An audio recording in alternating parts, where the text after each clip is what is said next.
देखो भाई साहब, ऐसा है कि बिहार इलेक्शन तो हो चुका है खत्म, और उसी के साथ साथ अब मानो कि महागठबंधन भी ऑलमोस्ट खत्म ही है। Bye bye, tata, goodbye, गया। लास्ट वीडियो में हमने आपको दिखाया था कि कैसे चमची मीडिया एक दूसरे को ही पेलने में लगी हुई है। एक दूसरे पे ऐसे जूते चलाए जा रहे थे, ऐसे जूते चलाए जा रहे थे जैसे एक कुत्ते के इलाके में कोई दूसरा कुत्ता आ जाए और गली के वर्चस्व की लड़ाई हो। अब ये वायरस सिर्फ कांग्रेस प्रेमियों तक सीमित नहीं रहा है, अब ये बवासीर आरजेडी मीडिया तक भी पहुंच चुका है। जो काम अजीत अंजुम ने कांग्रेस के लिए किया, वही सेम काम आरजेडी के लिए प्रियंका भारती ने भी करके दिखाया था। मतलब देखो, रखा तो मैडम को आरजेडी के फेवर में बोलने के लिए था, पर जब जहां जहां प्रियंका भारती ने अपना मुंह खोला, आरजेडी के वोट कम होते ही चले गए। कई बार तो मुझे लगता है इस प्रियंका नाम में ही दिक्कत है। हमारी चोरियां चोरों से कम है के? प्रियंका भारती ने आरजेडी के लिए वो कर दिखाया जो राहुल गांधी ना जाने कब से कांग्रेस के लिए कर रहे हैं।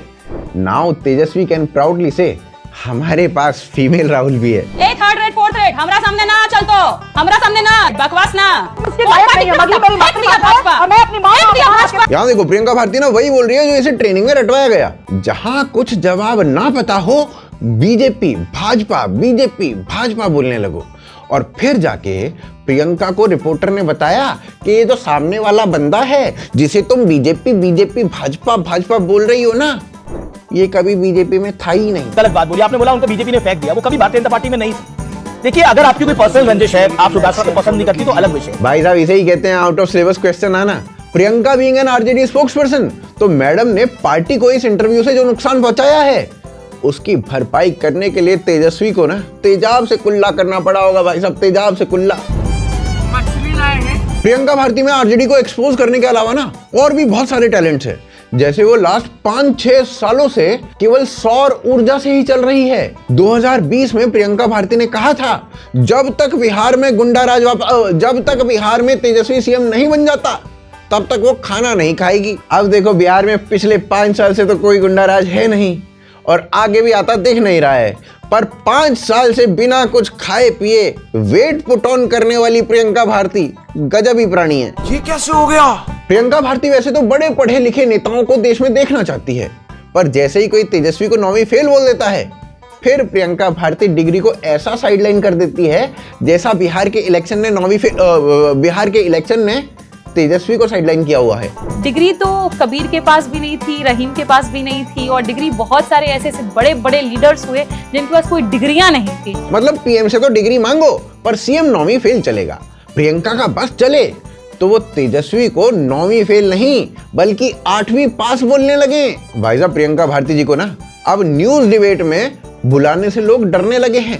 प्रियंका जो कुछ भी रट के आती है, सारा एक ही बार में बोलने की कोशिश करती है। इसलिए अगले बार इस बेशर्मी से वीपी सिंह को गाली देने से पहले सोच लीजिएगा, हिल जाएगा नीचे का धरती, हिल जाएगा। अगर आगे से बकवास किए हैं, समझ लीजिए। प्रियंका जी, ये इस तरह की शब्दों का ना थोड़ा सा जरा ध्यान रखा कीजिए। You are an official spokesperson। भाई साहब, रिपोर्टर को याद दिलाना पड़ता है कि आप स्पोक्सपर्सन हो। स्पोक्सपर्सन कोई सिग्नल पे गुब्बारे बेचने वाली लुगाई नहीं हो जिसको बुलेट की आवाज से तेज चलना पड़े। और प्रियंका भारती कोई अकेली स्पोक्सपर्सन नहीं है आरजेडी की जो आपको जाहिल साउंड करे। आरजेडी में प्रियंका भारती अकेला ना महसूस करे, इसीलिए ना कंचन यादव को भी स्पोक्सपर्सन भर्ती किया हुआ है। कंचन यादव और प्रियंका का जो आईक्यू लेवल है वो एक दूसरे से आइडेंटिकल है, बिल्कुल सेम टू सेम।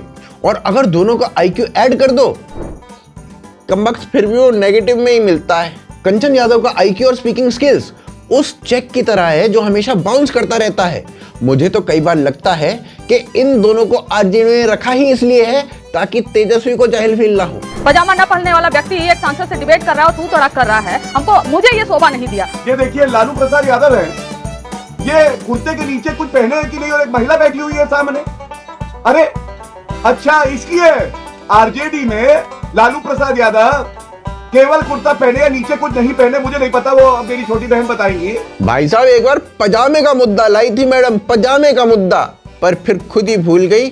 जिसने पूरे बिहार का चारा बेच दिया था वो खुद पजामा नहीं पहनता था। फिर कंचन वैसे ही मुंह छुपा के भागी जैसे इलेक्शन हारते ही राहुल गांधी थाईलैंड भाग गया। लगता है कंचन और प्रियंका दोनों को आरजेडी का स्पोक्स पर्सन खुद तेजस्वी यादव ने इंटरव्यू लेके बनाया था। तभी साला तीनों का IQ लेवल एक जैसा है। अब 9वीं फेल इंटरव्यू लेगा तो 10वीं फेल को ही इंटरव्यू पे पास करेगा। और भाई साहब अगर कुछ टाइम और ये दोनों आरजेडी की प्रवक्ता रही तो मैं कसम भगवान की बता रहा हूँ, आरजेडी के सामने लेट लगाना पड़ जाएगा भाई साहब, लेट लगाना पड़ जाएगा। और इसे लेट लगाने से ना लालू खुद नहीं रोक पाएंगे। तो नहीं मांगा गया था तो नहीं मिलेगा कभी। कंचन यादव की किसी भी डिबेट में जाने की प्रिपरेशन वही होती है जो तेजस्वी यादव की प्रिपरेशन थी 9वीं का एग्जाम देते टाइम। एक बार ये इल्जाम लगा देती हैं ईवीएम मशीन में 25,000 वोट प्री लोडेड थे। अरे इनके लेटर लिख देने से इलेक्शन कमीशन ऑफ इंडिया के ऊपर जो सवाल उठ रहे हैं। फिर कंचन यादव का क्लेम फैक्ट चेक होता है। चंपारण सिंह ने बोला कि ईवीएम में अजरा वोट करना 25,000 वोट प्रीलोड होते हैं। अब अंजना जी आप किसी भी व्यक्ति से पूछें, एक ईवीएम में औसतन 3,000 से 4,000 वोट से ज्यादा पड़ते हैं, क्योंकि वो ईवीएम एक बूथ होती है। ईवीएम जब खुलता है तब वहां पे कांग्रेस का या कोई प्रत्याशी ऑपोजिशन का पक्ष का विपक्ष सब बैठे होते हैं, साइन करते हैं किसने कोई वोट नहीं। वोट खत्म होते तो फॉर्म 70 पर साइन करते हैं और ईवीएम रैंडमाइज होकर डिस्ट्रीब्यूट होते हैं। मतलब कि किसी अधिकारी को ये नहीं पता कि ए ईवीएम कौन सी जगह पे जाएगी, बी ईवीएम कौन सी जगह पे जाएगी। इसके बाद कंचन जी ना ऐसा हैंग हो जाती हैं, ऐसा हैंग हो जाती हैं जैसे ओप्पो और वीवो के फोन हो जाते हो। देखो फिर भी मैं ये कहूंगा कि प्रियंका और कंचन में ना एक बेसिक डिफरेंस तो है। जहां कंचन फैक्ट्स के सामने आते ही पाकिस्तान आर्म्ड फोर्सेस के जैसे सरेंडर कर देती हैं, वहीं प्रियंका खुद को प्रियंका गांधी समझ के बस बोलती ही रहती हैं, बोलती ही रहती हैं, बोलती ही रहती हैं, चाहे सरेआम न्यूज चैनल पे एक्सपोज ही क्यों ना हो गया हो। पर नहीं, बोलना कम नहीं होता। रूबिका जी, ये रहा 1 तारीख का सीआईडी की तरफ से ऑलरेडी लेटर लिखे जा रहे थे। नहीं, ये कैसे हो सकता है? FIR दर्ज हुई है 21 तारीख को, 21 फरवरी 2023 को। ये बिल्कुल प्रियंका भारती में भाई साहब ऐसा गजब का टैलेंट है, ऐसा गजब का टैलेंट है कि वो FIR होने से पहले FIR की रिपोर्ट निकाल लाती हैं। यानी FIR हुई 21 फरवरी 2023 को और प्रियंका भारती 1 फरवरी 2023 की रिपोर्ट निकाल लाई। ये देखिए डेट भी आपको जूम 1 फरवरी कब? 1 फरवरी 2023। 1 फरवरी FIR से पहले CID गजब एक्टिव है भैया। FIR से पहले लेटर लिख रही है। और बिहार इलेक्शन हारने के बाद प्रियंका भारती अपने आप को प्रियंका गांधी समझने लगी और कहने लगी कि उनका पप्पू यानी आरजेडी का पप्पू यानी तेजस्वी वही सीएम बने।